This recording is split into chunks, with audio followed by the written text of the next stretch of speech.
Olá pessoal, aqui é o Jordan da Eterna Busca e antes de mais nada queria pedir para vocês se inscreverem aqui no canal e também deixarem o like.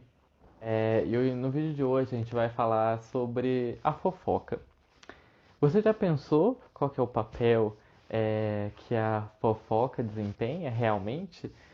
Você já pensou, parou para pensar por que os humanos têm tanta curiosidade em saber sobre a vida do outro, em ficar bisbilhotando, em querendo saber e acompanhar? Por que será isso? Existe uma explicação para isso, e é no vídeo de hoje que vocês vão aprender sobre de onde vem esse interesse pela vida dos outros.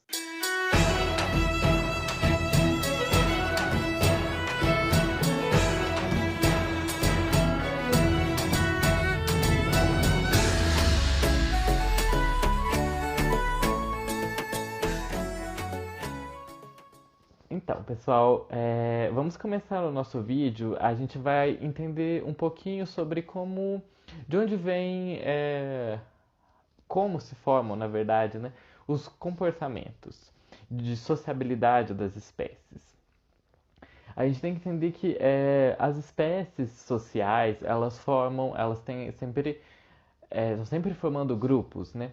Então, esses grupos, eles são muito importantes para a vida de cada um dos indivíduos de cada um desses grupos. Então, esses é, grupos sociais vão formar uma rede. Então, cada membro desse grupo, ele vai estar em contato com o outro, porque isso facilita várias coisas. Facilita você encontrar comida, facilita você conseguir caçar, facilita você dar suporte quando briga com outros indivíduos. Então, é muito importante você ter uma rede que te dá suporte e que te dá apoio. É, e para que essas redes se constituem, elas vão se formar de várias formas.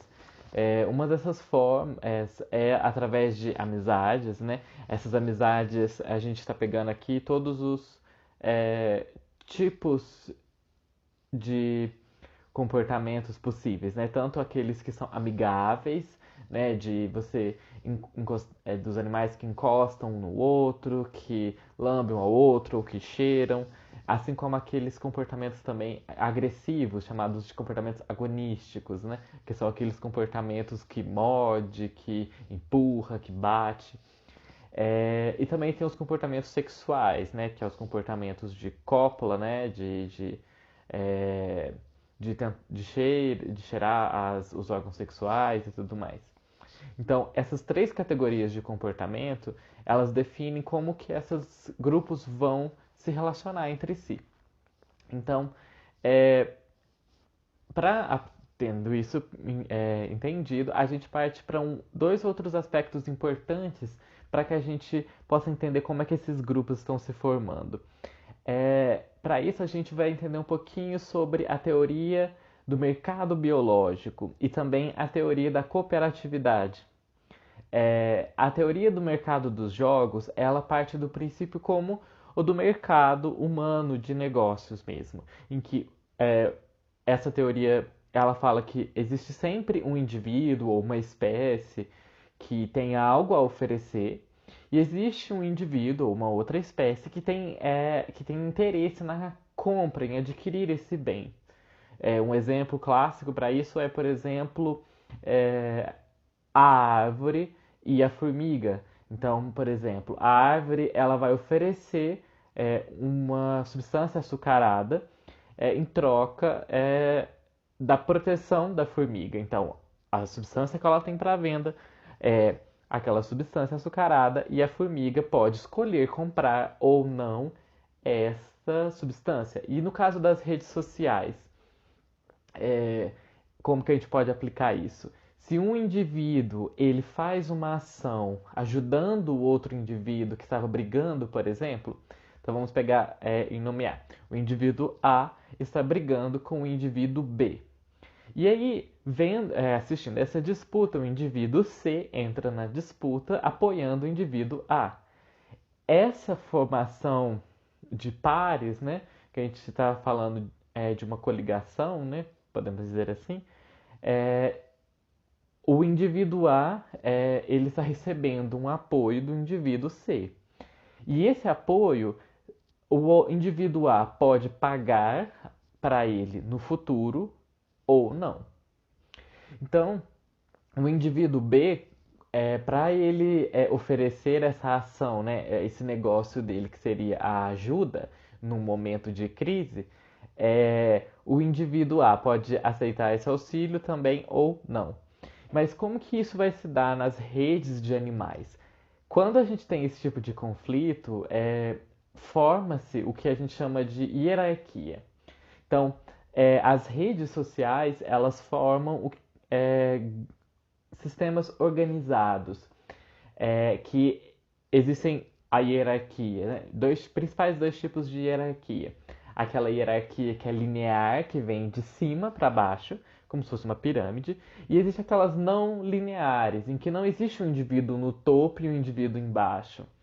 Então, assim, se a gente pegar a ideia de que se nós estamos em uma em uma rede social, né? Rede social aqui, lembrando que é como é que todos esses indivíduos do grupo se juntam para formar uma rede maior.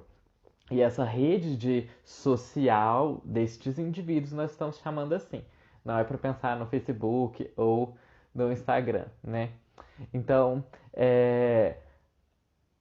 quando a gente já tem uma rede social, esses indivíduos, o indivíduo C, voltando naquele exemplo que eu tinha dado, ele precisa aprender se ele deve entrar na disputa apoiando o indivíduo A ou o indivíduo B. E como ele faz isso?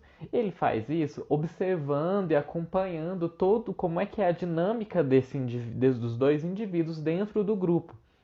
Para isso, vários outros tipos de comportamento são muito importantes, especialmente o comportamento, por exemplo, nos primatas, que é chamado de grooming, que é aquele comportamento de que as pessoas falam de catar um piolho, o carrapato, aquelas coisas. Esses comportamentos nos primatas são muito importantes porque ali eles estão formando os vínculos entre os indivíduos. Então, nessa rede de indivíduos que formam o grupo, eu preciso saber quem eu sou ali dentro e saber qual o papel que os outros indivíduos ocupam também. E se eu estou em uma hierarquia linear, que é aquela no formato de pirâmide, que existe um líder, né? Existe, vamos usar esse termo alfa, né? E existe aqueles mais abaixo até a base da pirâmide. Então, se o indivíduo C, ele vai escolher qual indivíduo para apoiar, o da mais alta hierarquia ou o da mais baixa hierarquia. A probabilidade é que ele escolha um da mais alta, porque é o papel dele apoiar e ele também, esse indivíduo C, receber privilégios ao fazer essa parceria com o indivíduo A. Porém, o que esse indivíduo B pode fazer? Ele pode se comunicar com outros indivíduos, trocar informações, e aí é que entra essa questão do mercado biológico. É a troca de informações com os outros, a troca através de cheirar, através de permanecer junto, de fazer coisas juntas, de entrar em disputas a partir junto com outros indivíduos quando eles estão em conflitos, porque tudo isso vai criar uma rede para cada um desses indivíduos. E isso vai garantir a posição deles dentro da hierarquia, assim como acontece com os seres humanos também. Então, assim, para você fazer parte de uma sociedade, você tem que cumprir um papel ali dentro. E você tem algo a fazer e os outros indivíduos vão estar acompanhando isso que você está fazendo. Só que existe um limite para o tamanho dessas sociedades que fazem assim, que elas demandam do contato direto de um indivíduo com outro indivíduo. Seja pelo contato olfativo, que são os cheiros que aquele indivíduo vai deixar no ambiente, ou por esse contato direto, que é o contato de esfregar, de dar apoio, do grooming, né, que é catar os piolhos, no caso dos primatas. Esses comportamentos todos vão gerar como ele é visto e percebido dentro daquele grupo. Só que, como esses comportamentos demandam que ele seja presente, quando ele está ausente, ele não vai ter a consciência de como isso ocorre, né? Então, a partir desse momento, o que começa a surgir num primata, que é o ser humano, né? É a linguagem. Então, alguns antropólogos apontam que a linguagem surge ela nesse momento. Ela surge no momento em que o ser humano ele precisa não, ele começa a complexificar aquela sociedade na qual ele vive e para passar para números maiores. Então, para o ser humano que vive em grupos de mais de 150 pessoas, por exemplo, como que você vai definir o seu local na sociedade se você precisar fazer um esforço para cada uma daquelas pessoas, o máximo de número de pessoas possíveis, de relações diretas, dessa troca direta de contato com aquela pessoa, né? Então, é aí que surge, segundo algumas teorias, a linguagem, a capacidade de comunicar-se numa estrutura linguística de termos abstratos para comunicar algo a outros indivíduos. E isso permite o aprimoramento das habilidades de caça também, que vai levar a um aprimoramento da sociedade humana. Então, o que acontece é que a linguagem surge num período em que o ser humano precisa aumentar a sua quantidade de indivíduos, e aí o que esses indivíduos começam a fazer? A linguagem surge porque não dá para você ter contato direto com todas essas pessoas, porque você gastaria a maior parte do seu dia fazendo isso. Então surge com a linguagem a fofoca.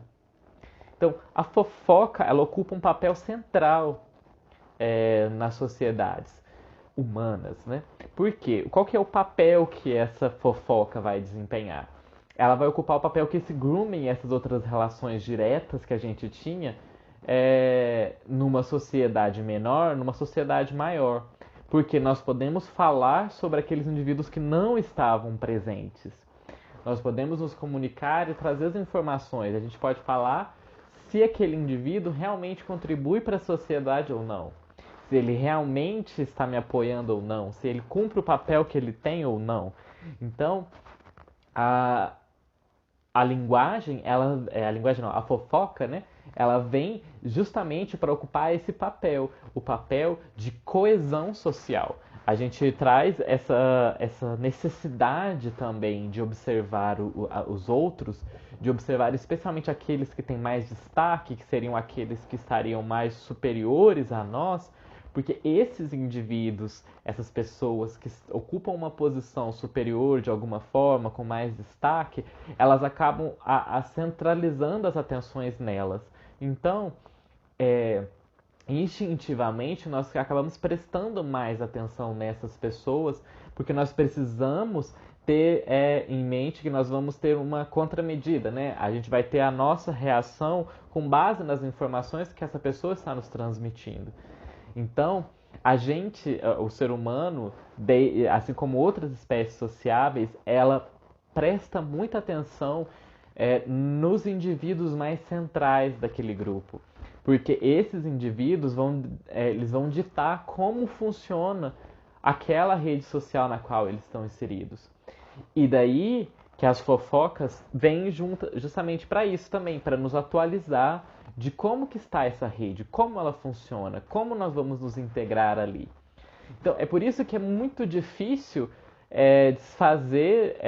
não, deixar de fazer fofoca, né? Mas aqui a gente tem que ter a noção da fofoca não somente como aquela fofoca ruim que denigre a imagem de uma pessoa, né? Mas existem também outros tipos de fofocas positivas, na qual você fala informações positivas. Mas esse papel da fofoca como uma troca de informações, ela ocupa um papel muito importante na manutenção da sociedade, na manutenção de como nós nos vemos ali. E por que é tão importante essa questão do grupo? Por que as pessoas teriam tanto esforço em fazer a fofoca, em prestar atenção nessas pessoas de maior destaque, gastando e demandando muito tempo fazendo isso? Por que isso? Porque quando se é uma espécie sociável, né, quando você está nesses grupos, Isso é muito positivo para aquele indivíduo, para além de proteção, segurança, alimentação, conforto. É, Tudo isso exerce uma pressão não só emocional, como também fisiológica nos indivíduos. Nas sociedades animais que são formadas por bandos, a ameaça de um indivíduo ser expulso do bando é tão forte que pode suprimir a ovulação, ela pode causar alterações no sistema no sistema imunológico, então elas podem ficar mais os indivíduos que sofrem muito com o medo do estresse, que estão naquelas posições mais baixas, que podem ser expulsos facilmente de um grupo, porque elas não se enquadram dentro daquilo que o grupo exige, elas sofrem um transtorno muito grande, estão sempre com esse medo, e esse medo causa uma série de alterações no organismo, que podem ser muito prejudiciais à saúde daquele indivíduo, tanto nos animais quanto no ser humano. Por isso, os animais, como o ser humano, que são sociais, eles demandam tanto esforço em compreender aquele grupo na qual ele vive. E daí a fofoca é muito importante. A questão saber o que o outro está fazendo, quais as relações que o outro tem, como eu posso me integrar aquilo. Então é daí que a gente percebe como é que esses indivíduos estão fazendo todo esse papel. Então, quando vocês estiverem fazendo uma fofoca de alguém, sem pensar que, de certa forma, você está contribuindo também para a sua espécie, no sentido de que isso é importante para a coesão social. É importante você saber como os outros indivíduos lidam com as coisas, como eles fazem, porque é a partir disso que você percebe como você vai se integrar naquele meio também, né? Esse é o vídeo de hoje, pessoal, e espero que vocês tenham gostado. Não esquecem de deixar o like no vídeo, assim como também de se inscrever aqui no canal, porque a gente vai trazer muitas novas informações sobre esse tema, de esse e vários outros temas, né? Esse tema de como que como funciona o comportamento, de onde vêm certos comportamentos que nós temos, alguns comportamentos animais. Então nós teremos uns quadros específicos sobre isso, que nós vamos falar mais coisas.